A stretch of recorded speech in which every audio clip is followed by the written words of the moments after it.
Olá pessoal, hoje vamos fazer um vídeo um pouco diferente. É uma entrevista que eu fiz lá no Chile há mais ou menos uns 20 e poucos dias atrás. É uma entrevista de um candidato que eu fiz de um candidato chamado Johannes Kaiser, que é irmão do Axel Kaiser.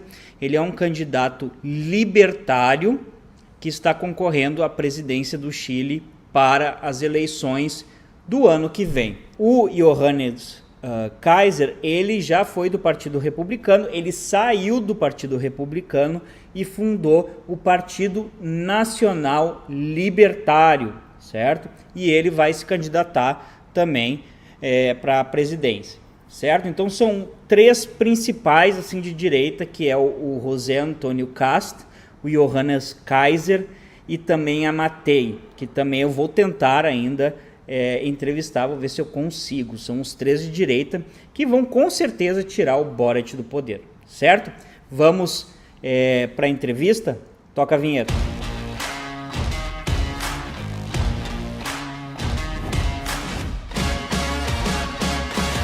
Johannes Kaiser, certo? Pronuncié o nombre perfectamente. Perfecto. Me voy a intentar hablar en español, pero mi español es muy malo. Vamos bater aqui no vidro para tener una grabación muy buena. Muy obrigado pela participación. Gracias por la invitación. Okay. Vamos a intentar hablar. Johannes es un libertario. Poderia ser um presidente libertário. En Chile sería un primer presidente libertario, ¿correctamente? No exactamente. ¿No? En el caso de que sería el primer presidente libertario electo. Ah, sí, primer presidente libertario electo. Entonces vamos a hablar. O que tú piensas de las ideas de Milei? ¿Las ideas de Milei es parecida con las tuyas? De hecho, sí. Bueno, Milei, mucho de lo que es su ideario, cuanto menos lo que está aplicando en Argentina, toma, por ejemplo, a lo que fue el milagro económico chileno, el reordenamiento interno, las políticas de shock, para poder controlar la inflación, para poder desatar las fuerzas vivas de la Argentina. Eso tiene un precedente y fue lo que se hizo en Chile a finales de los años 70 y en los 80.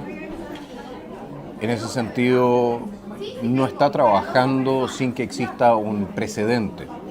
Y de hecho fueron las mismas políticas que aplicó Reagan en los Estados Unidos y Thatcher en Inglaterra.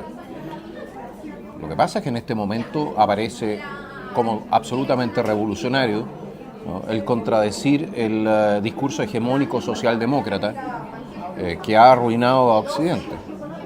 Pero Milei está sentado sobre los hombros de gigantes intelectuales y políticos del siglo XX, XIX y XVIII. Él es un gran economista, yo creo que es un gran presidente para la Argentina, pero efectivamente no todo es solamente de él. Él está encarnando como fuerza política lo que son las ideas de la libertad que se vienen desarrollando en nuestro hemisferio y en Europa desde hace cientos de años.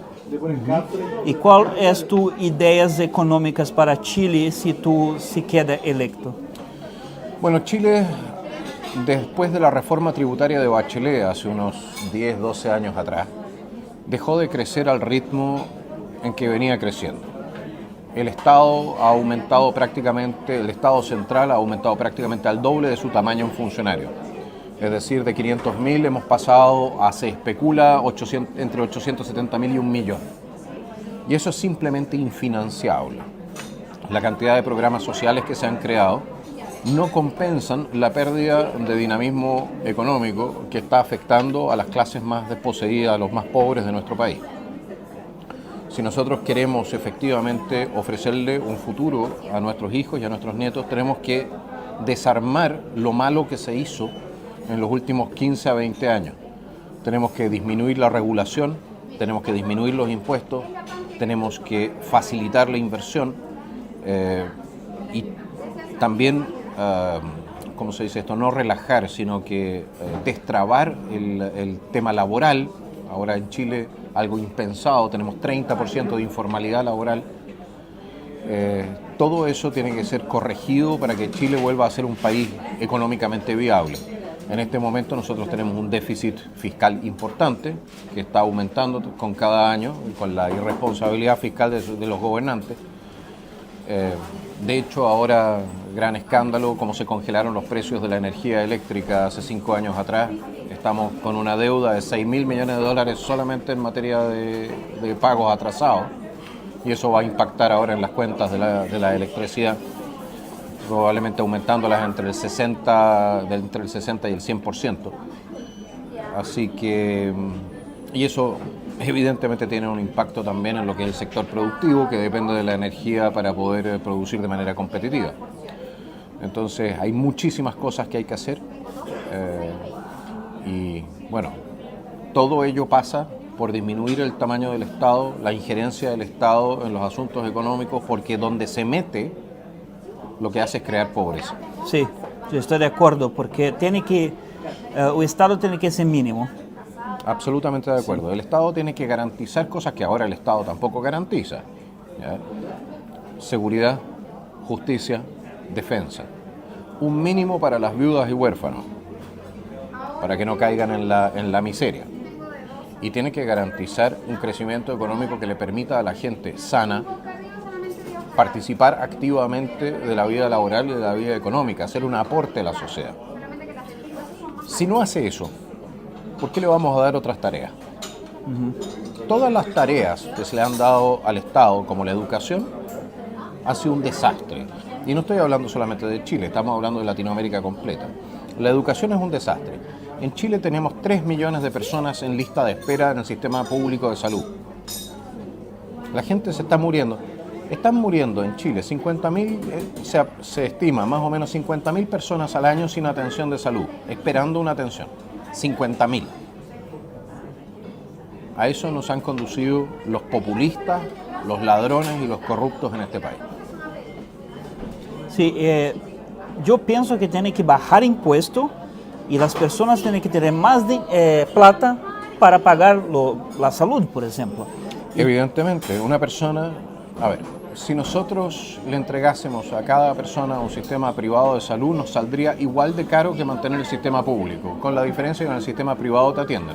Sí, y ¿qué tú piensas de los impuestos en Chile? Porque el impuesto de la renta es más alto que Brasil y claro que el IVA es más bajo, 19%, pero es más alto que Paraguay, que es 10%, y Panamá, que es 7%. ¿Qué tú piensas de eso?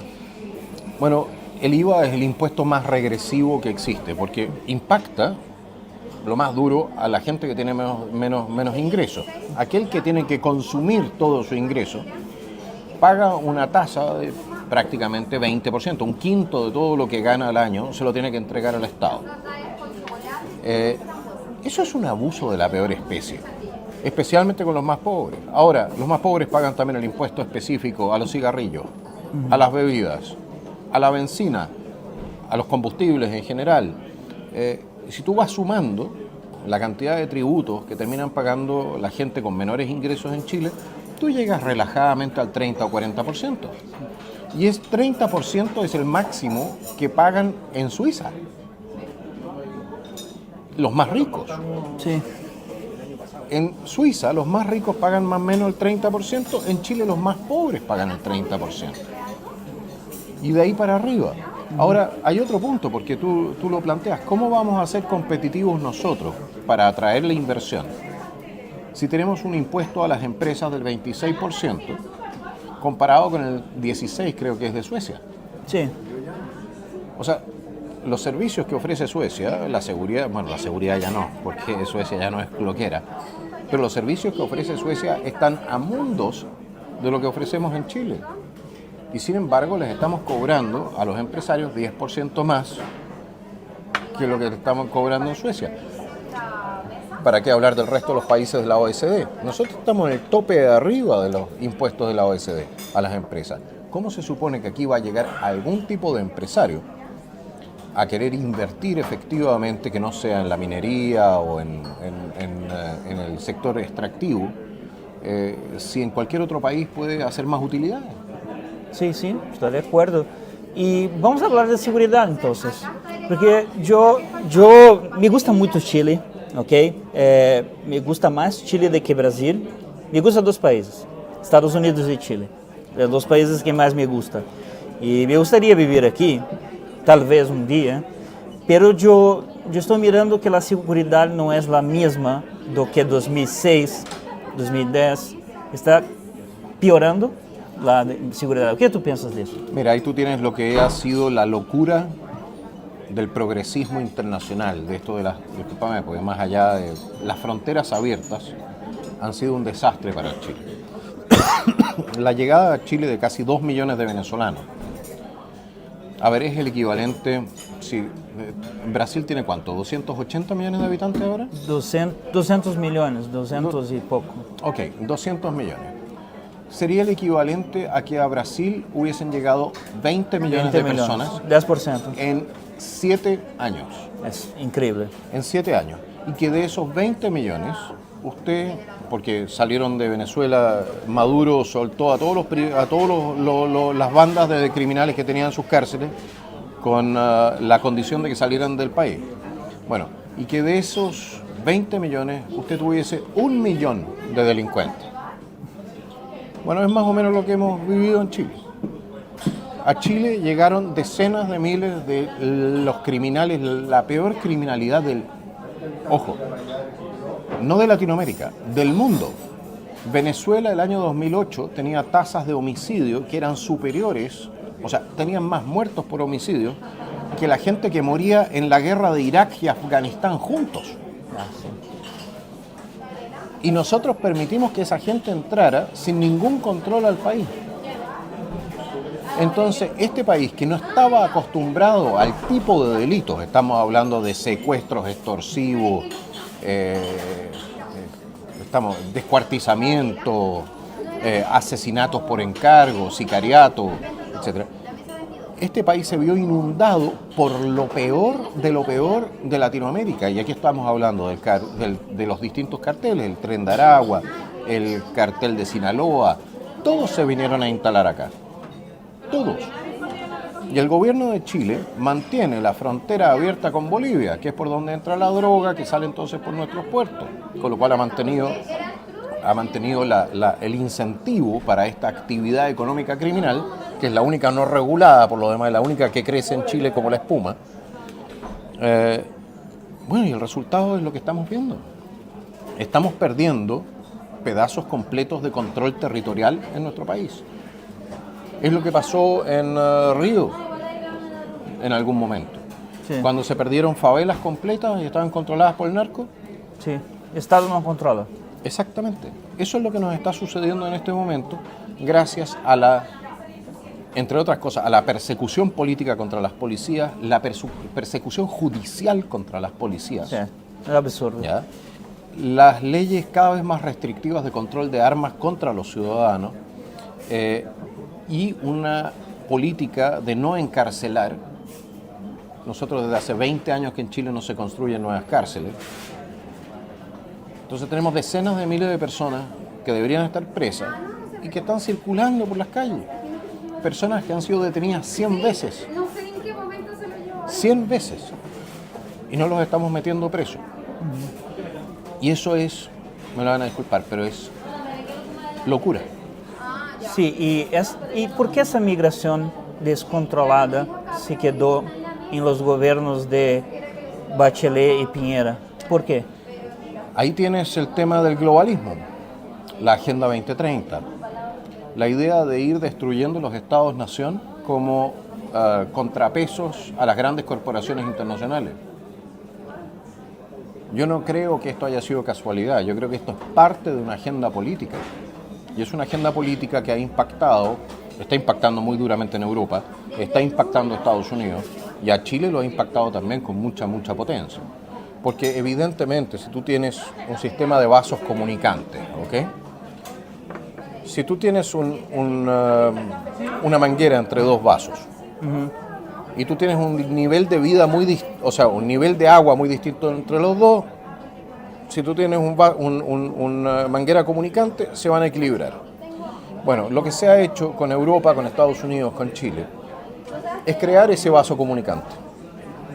Y los niveles de vida en Chile van cayendo hasta el momento en que estén en el promedio de Latinoamérica. Y entonces va a cesar la inmigración. Pero para los chilenos significa un desastre. Y para los extranjeros avecindados acá y que tienen su negocio y que trabajan decentemente también.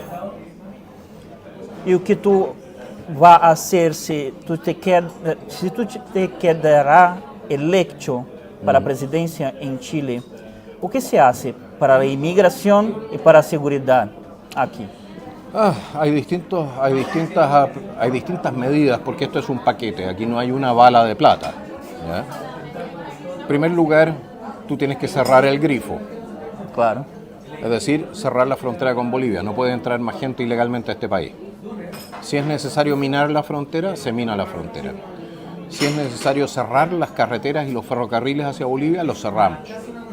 Porque Bolivia tampoco ha sido muy cooperativo. La gente que ilegalmente pasa por su territorio y llega a Chile, no la están recibiendo de vuelta cuando nosotros tratamos de expulsarla.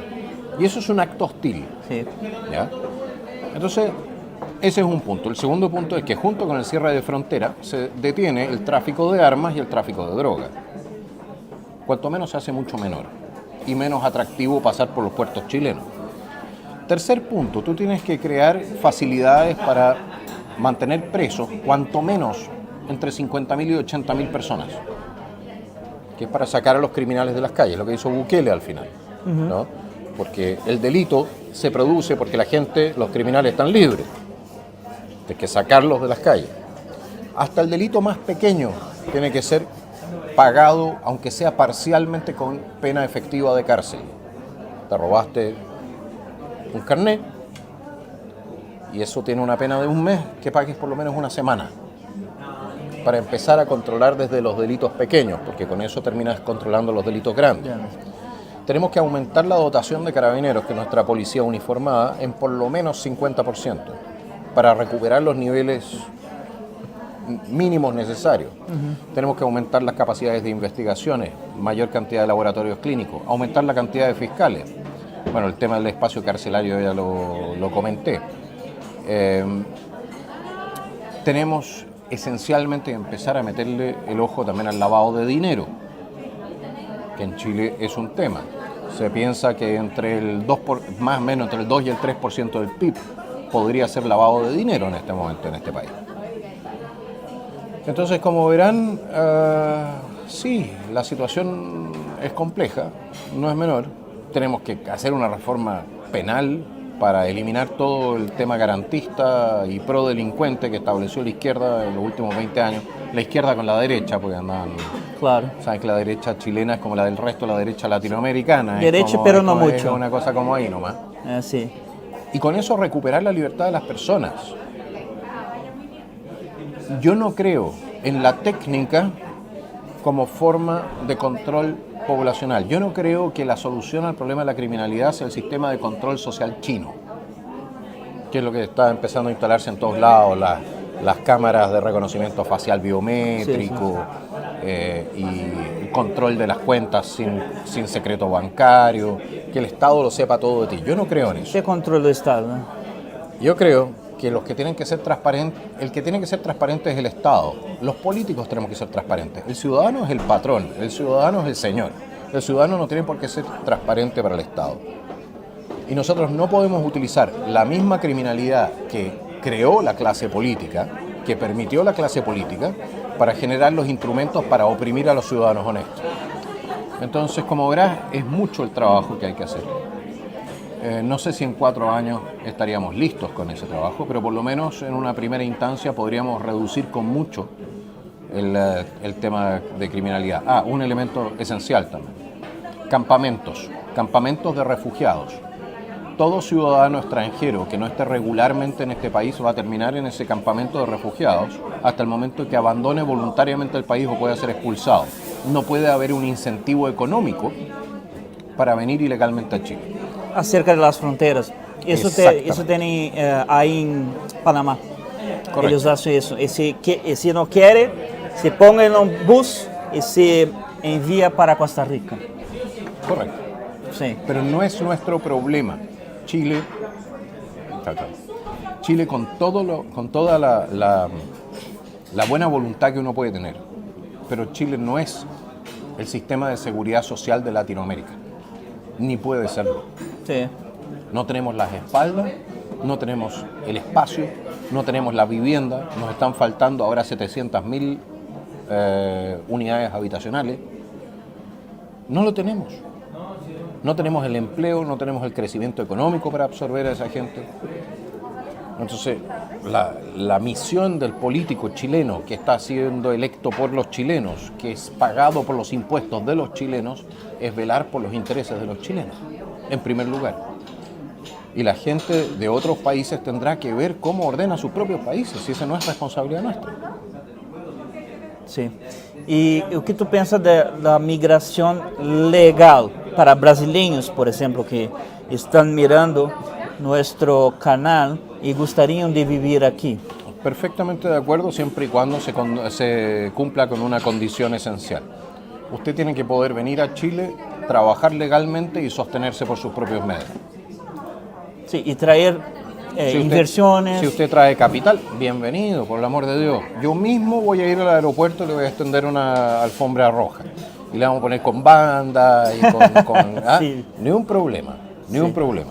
El tema aquí es que no podemos seguir teniendo una inmigración de personas no calificadas, algunas de ellas, no todas, no la mayoría, pero algunas de ellas con antecedentes penales que los hacen inviables completamente, que entran entonces a Chile, donde la población no calificada chilena sufre entonces potentemente el impacto de los salarios, en la calidad de vida, en los precios de los arriendos y en la seguridad de sus barrios. Sí, y se podría hacer exenções fiscales para inversionistas que quieren abrir empresas aquí, traer inversiones para acá, comprar bienes raíces, traer capitales extranjeros. Sí y no, depende. Para la industria estratégica, por ejemplo, nosotros tenemos el problema en este momento que los chinos se están comprando todo, sin esos incentivos. Es decir, crear esos incentivos para la industria estratégica o para, no la industria, sino que para la infraestructura estratégica. O la industria, yo no creo en el control estatal de la industria, pero la infraestructura estratégica debe estar en manos de Chile por razones obvias. ¿Ok? Respecto del resto, yo soy partidario de generar esos incentivos para todos los empresarios, chilenos y extranjeros, porque si no estoy generando también un dumping respecto de los chilenos. Si usted genera una empresa y los primeros 3 años le podemos hacer una exención de pago de impuestos, perfecto, ni un problema. Mientras se está instalando, ni un problema. Mientras sea una empresa física también, ¿no? Una empresa que dé empleo. Pues una empresa que, por ejemplo, está haciendo trading en New York, ¿ok? Y lo hace desde Chile y tiene solamente el dueño. Es perfectamente irrelevante desde el punto de vista fiscal si lo hace aquí, lo hace en Liechtenstein o lo hace en Luxemburgo. El incentivo tiene que ser efectivamente a venir a crear valor en este país.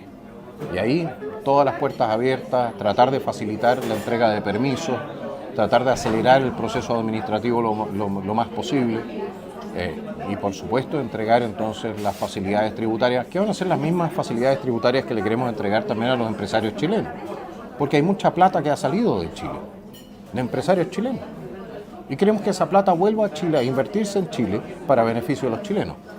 Sí. Y para encerrar, me gustaría que tú hablases sobre Boric y por qué Boric ganó. Porque muchas personas piensan que los chilenos son socialistas y yo no estoy de acuerdo. Yo pienso que Chile es un país conservador y alguna cosa se pasó con la elección de Boric. ¿Tú tienes que hacer un análisis de la elección y del gobierno de Boric? ¿O qué tú piensas? Primero, la elección. Hay distintas razones por las cuales terminó elegido el señor Gabriel Boric. Yo diría que una razón esencial es que nosotros teníamos voto voluntario. Y durante los 20 años anteriores, en Chile se había desmovilizado políticamente a los conservadores, a la gente de centro y a la gente de derecha. Entonces, mucha gente se quedó en su casa y no votó. Y el hecho de no haber votado significó que nos quedamos con el gobierno de Gabriel, del actual presidente. Ese es un elemento. El otro elemento son fallas estratégicas y tácticas de los candidatos de derecha que fueron en contra del señor Boric, pero que vienen arrastrándose de una buena década, pero en esa campaña también se profundizaron. El gobierno de Sebastián Piñera fue un mal gobierno, fue un gobierno que no defendió la frontera, fue un gobierno que permitió el desmadre de seguridad en este país, con el 1810, con las protestas brutales que nos costaron en daños $8.000 millones. ¿Ya? Sí. La destrucción probablemente financiado desde Venezuela, todo esto. Bueno, pero el gobierno de Sebastián Piñera fue un gobierno de izquierda en sus acciones, a pesar de que era nominalmente de derecha. Nosotros conocemos eso. Sí. ¿No? ¿Cuántas veces dicen que somos de derecha, pero cuando llega el gobierno hacen políticas de izquierda? Y eso significó que mantuvo también el gobierno de Piñera la frontera abierta, y la depresión de los salarios, el empeoramiento de los servicios públicos, impactó directamente no solamente en su popularidad, sino también en el respaldo que tuvo el octubrismo y su candidato, que es Boric. Boric es fue el candidato de las barricadas, de los incendios, de los saqueos, de la promesa de quitarle a los ricos y darle a los pobres. Entonces, a la hora de llegar el día de la elección, pues, hubo dos candidatos de derecha, digámoslo así, en primera vuelta. Sebastián Sichel, que iba representando al gobierno, que sacó 10% de los votos, y el señor José Antonio Kast, que sacó algo más del 30%. Y José Antonio Kast cometió un error político garrafal, que fue haber sumado a Chile Vamos, que era la coalición de gobierno, a su campaña para la segunda vuelta. Porque con eso se compró también el costo político de un gobierno que venía fracasado. Ese es mi análisis. Claro. Y en vez de reforzar los temas en que era potente, como por ejemplo el tema del control de frontera, de criminalidad, el combate al terrorismo, en la segunda vuelta electoral, trató de mejorar aquellos temas donde era débil, que era por ejemplo el tema de los derechos de las mujeres, etc. Y eso no funcionó. No funcionó para nada. De hecho, incluso le cambiaron parcialmente el programa de gobierno cuando entró Chile Vamos a apoyarlo. Y eso dejó muy defraudada a mucha gente. Entonces, en Chile, la elección se decidió por 500.000 votos. Iban en una dirección o en otra y decidían la elección. Yo creo que esos 500.000 votos se perdieron en la segunda vuelta. Pero incluso así, quizás no haya sido lo peor que haya podido pasar. Porque la elección, una elección muy ajustada, viniendo todavía con todo este momento revolucionario que se inició en Chile, podría haber significado que el proyecto constitucional refundacional hubiese sido aprobado. Y no se cambió. Exactamente. Mientras que gracias a la ineptitud, la corrupción, la estupidez de los funcionarios de este gobierno, de sus diputados, de sus políticos, gracias a la inoperancia del presidente, gracias a que sinceraron cuáles eran sus posturas políticas y gracias a que hubo voto obligatorio para el primer proceso constitucional, se dio vuelta la tortilla política. Fueron todos a votar y las rechazaron este proyecto revolucionario. Y desde entonces están tratando de hacer como si fueran gente normal en el gobierno, pero no lo son. No lo han sido nunca y no lo van a hacer jamás. Están tratando de engañar a la gente una vez más. ¿Y tú piensas que la población, la mayoría de los chilenos son conservadores? La mayoría de los chilenos es estructuralmente conservadora, social y culturalmente conservadora. Eso incluye a la gente de izquierda. ¿Qué piensas? Este tema, por ejemplo, de todo este nuevo mundo trans. Sí, okeísmo. Sí, el wokeísmo. Sí. Es rechazado ampliamente y especialmente por las clases más desposeídas. ¿Por qué? Porque no tienen, supongo que es porque no pasan 4 o 5 años en la universidad escuchando estupideces. Sí, yo no miré mucho okeísmo aquí. ¿Cómo? Yo no miré mucho okeísmo en las calles. No, en las calles no lo vas a ver, pero lo ves en la política. En la política. En la política. Lo ves mucho en la política. Entonces es un tema. Ok. Vamos encerrando. ¿Tú tienes las redes sociales que tú quieres hablar o tu canal de YouTube? ¿Cuál es? Sí, bueno, tengo un canal de YouTube que se llama El Nacional Libertario, que de hecho fue la razón por la cual terminé en política. Ustedes sabrán que yo soy aquí el primer youtuber que fue elegido diputado. Sí, es un diputado. Exactamente. Sí. ¿Y un partido cuál es? Estamos armando un partido que se va a llamar el Partido Nacional Libertario. Y bueno, especialmente porque hay poca tradición libertaria, lamentablemente, en Latinoamérica, y vamos a levantar ese pensamiento que yo creo que es muy atractivo y es muy efectivo a la hora de gobernar y de mejorar la calidad de vida de la gente. Me pueden seguir también, tengo en Instagram, Joe Kaiser, en Twitter, tengo, bueno, creo que estoy en todas las redes, TikTok, y quien disfrute cuando le pegan un poquitito a la izquierda, puede seguir mis redes, porque siempre subo los discursos, que son los que me han llevado de alguna manera también a estar marcando lo que estoy marcando ahora en las encuestas. Sí, es importante también decir que tú eres hermano de Axel Kaiser. Correcto. Que no va a se candidatar ahora, pero puede se candidatar en la otra elección. Eso es correcto. 2030.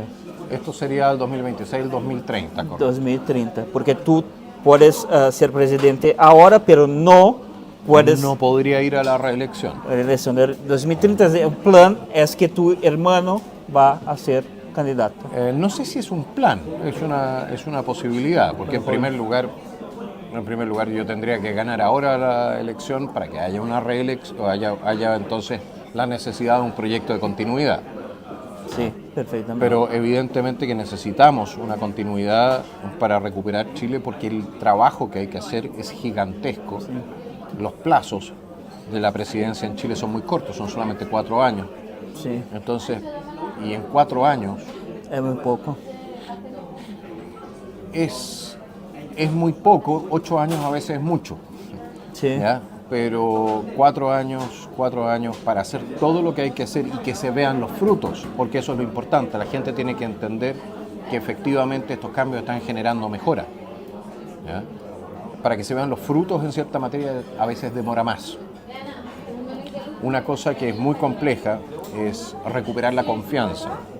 La confianza no se recupera en 1 año o en 2 años. La confianza internacional de los inversionistas no se recupera de hoy día a mañana. Se pierde de hoy día a mañana, claro, pero no se recupera de hoy día a mañana. Y ese gran capital de confianza que tenía Chile a nivel internacional, a partir del 18-10 lo destrozaron las clases políticas de este país y nos vamos a demorar mucho en recuperarlo. Sí. ¿Tiene algún mensaje final para los brasileños? ¿Qué te quieres decir? ¿Para los chilenos también? Bueno, principalmente a toda la gente de ese bello país en Brasil, mis saludos. Ojalá que el gobierno de Lula termine pronto. Sí. Y decirles lo siguiente. En Chile existe un poema que culmina así, dice, la libertad es la herencia del bravo, la victoria se humilla a su pie. La libertad es la herencia de todos nosotros. Nosotros nacimos libres y es nuestra libertad la que tenemos que defender con uñas y dientes. Nuestra libertad, la libertad de nuestros hijos, la libertad de nuestros nietos, de nuestros amigos. Y el peor enemigo de la libertad va a ser siempre el señor político que llega y te dice, dame tu plata porque te quiero ayudar. Estoy de acuerdo con eso. Entonces, muchas gracias, amigos. Muchas gracias, sorte en la eleição. E eu gostaria aqui de encerrar o vídeo. Vocês verem que a gente tem uma credibilidade muito grande no nosso canal e na nossa empresa, porque nós estamos entrevistando candidatos realmente que têm chances de ganhar a eleição aqui no Chile e que vão provavelmente mudar a história do país e eliminar a esquerda, e vocês podem, quem sabe, vir aqui e fazer, né, o processo para viver aqui. É o processo que a gente está começando a fazer aqui no Chile. Certo, pessoal? Esse vídeo vai ficando por aqui. Muito obrigado pela atenção aí de vocês. Um abraço a todos e até mais.